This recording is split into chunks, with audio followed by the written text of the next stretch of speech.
basic footwork drill, or just basic footwork really, something to work on at home. So we're going to start in, make your feet 90 degrees, spread them apart a little bit at shoulder width apart, and get down into your fencing stance. Now what's important is that your lead toe is pointed and is perpendicular with your back toe. So your feet should be making like an L, like this. They should go this way. You don't want to do this. If you step, this twisting motion here on a hard advance forward can very easily blow your ACL. Don't want to do that. So we're going to start with just basic movement. Now what you want to focus on with your movement is when you advance forward like this, you want to make sure that if you had a glass of water on your head, every movement that you do, that glass of water wouldn't fall off the top of your head. Now, you see sometimes people kind of doing this thing. You don't want to do that. You don't want to bounce up and down. You're wasting energy, essentially. You're wasting motion doing it that way. So when you're advancing like this, it should always be very smooth, very level every time that you move forward.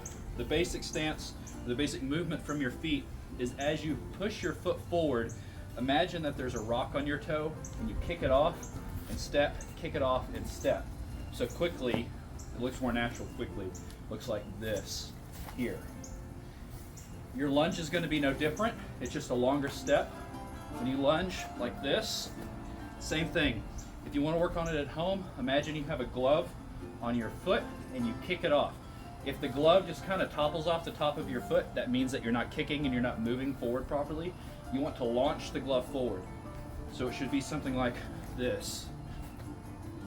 Like this. So, to work on at home, if you have a hallway or just an open space, what you want to do, and you want to say these things to yourself out loud so you get used to them. You want to say advance, advance, advance, withdraw, withdraw, advance, like that. And then begin to add your hand.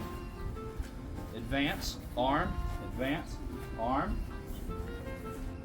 You want to say these things out loud. Advance, advance, arm, lunge. Advance, arm, lunge. Advance, arm, lunge. Like this. And just back and forth. Now what you're doing here is you're forcing your brain to understand that as you step, your hand precedes your action forward. When I wish to make an engagement with my sword, I cannot rear my hand back, step, and shoot out this way. I must extend and go with it that way. Any movement forward that is not your hand, or rather your sword engaging first, encourages you to be hit on the way in, and encourages you to receive an attack on preparation. So with a sword, this just looks like advance, engage, lunge. Like this. You just practice this over and over and over again. That is the most basic drill that you can do at home by yourself.